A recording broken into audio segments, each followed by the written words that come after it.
জলখাবারে যদি এরকম মুচমুচে স্ন্যাক্স বানিয়ে নেওয়া যায়, ছোট থেকে বড় সবাই কিন্তু দারুণ পছন্দ করবে।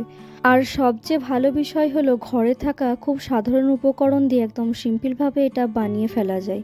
Hello everyone, welcome to my canvas YouTube channel. চলুন রেসিপিটা বানানোর জন্য সবার আগে একটি ব্যাটার বানিয়ে নেওয়া যাক।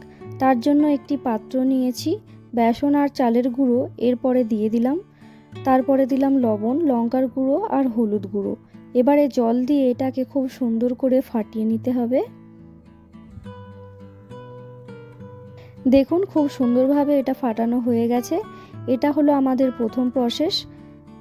ঠিক এইভাবে ব্যাটারটাকে একদম স্মুথ করে বানিয়ে নিতে হবে। চলুন এবারে পরের ধাপে যাওয়া যাক। এবারে একটি মিক্সিং জার নিয়েছি, তাতে নিলাম কিছুটা ধনেপাতা, কয়েক কোয়া রসুন, কাঁচা লঙ্কা আর হাফ ইঞ্চি আদা। এবারে এটাকে ভালো করে পেস্ট করে নেব। দেখুন পেস্ট করা একদম কমপ্লিট। এবারে এটাকে একটি পাত্রে ঢেলে রাখছি। এবারে আসা যাক পরের ধাপে। আগে থেকে আলু সেদ্ধ করে রেখেছিলাম, এবারে এক এক করে আলুর খোসাগুলো ছাড়িয়ে নিচ্ছি। ছাড়ানো হয়ে গেলে এবারে পটেটো ম্যাশ দিয়ে আলুগুলোকে খুব সুন্দরভাবে ম্যাশ করে নিলাম।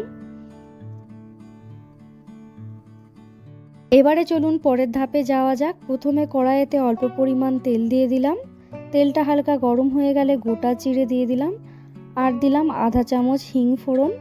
এরপরে দিয়ে দিলাম আদা রসুনের পেস্ট। এবারে এটাকে একটু নাড়াচাড়া করে নিলাম।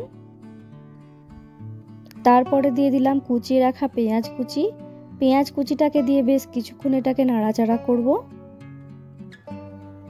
পেঁয়াজটা ভাজতে ভাজতে যখন হালকা নরম হয়ে আসবে, তখন সেদ্ধ করে রাখা আলুগুলো ঢেলে দেবো।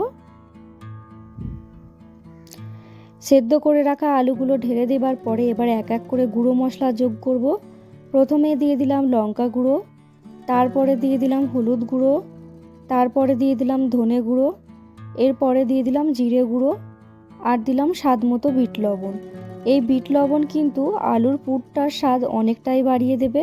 আপনারা চাইলে এখানে কাঁচা লঙ্কা এবং ধনেপাতা কুচি ব্যবহার করতে পারেন।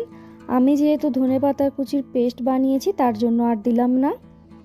এবারে লো ফ্লেমে মশলাগুলোকে আলুর সাথে একটা ম্যাশারের সাহায্যে চেপে চেপে একটু মিশিয়ে নেব। দেখুন কত সুন্দর আলুর পুরটা রেডি হয়ে গেছে। এবারে এটাকে কড়াই থেকে একটু নামিয়ে নিলাম। এবারে এটাকে একটু ঠান্ডা হতে দেবো। এবারে চলে এলাম মূল পর্বে। দেখুন এখানে আমি 4টে ব্রেড নিয়েছি। এই ব্রেডের উপরে ধনেপাতার পেস্টটা ঠিক এইভাবে সুন্দর করে লাগিয়ে দেবো।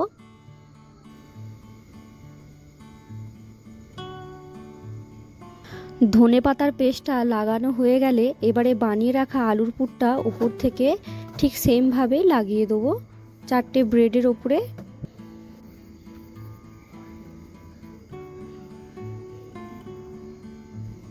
দেখুন এখানে আমার আলুর পুরটাও ঠিক সুন্দরভাবে লাগানো হয়ে গেছে। এবারে আমি 4টে ব্রেডের জন্য 4 পিস ব্রেডের উপরে টমেটো কেচাপ লাগিয়ে নেব।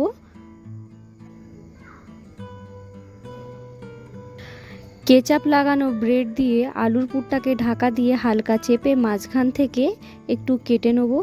দেখুন কাটার পর পুরো চমৎকার দেখতে লাগছে। এখনই কতটা লোভনীয় লাগছে জানি না, রেসিপিটা ফুল কমপ্লিট হবার পরে আর কত সুন্দর লাগবে। এবার একটি কড়াই বসিয়ে দিলাম, তাতে দিলাম পরিমাণ মতো তেল। এবারে ব্রেডটাকে বেসনে ভালো করে কোট করে এক এক করে গরম তেলে এগুলোকে ছেড়ে দিচ্ছি। এবারে আমি এটাকে স্লো আঁচে ভাজতে দেব। দেখুন এটা আমার ভাজা হয়ে গেছে। এবারে উল্টে নিলাম। 2 পিস ঠিক লাল লাল করে ভেজে নিলেই রেডি। মুচমুচে করে ভেজে নিলে একদম রেডি গরম গরম স্ন্যাক্স। এখন তো কতটা লোভনীয় আর মুচমুচে হয়েছে। সন্ধ্যার চা বা কফির সাথে এরকম স্ন্যাক্স থাকলে আর কিছুই লাগবে না। রেসিপিটা আপনাদের কেমন লাগলো অবশ্যই কমেন্টে জানাবেন। ভালো লাগলে লাইক করবেন, শেয়ার করবেন। আর এইরকম নতুন সহজ সরল রেসিপি পেতে হলে চ্যানেলটিকে একদম সাবস্ক্রাইব করতে ভুলবেন না। আজকে তবে আসি, আবারও দেখা হবে নতুন কোনো একটি রেসিপি নিয়ে। সুস্থ থাকবেন, ভালো থাকবেন, টাটা।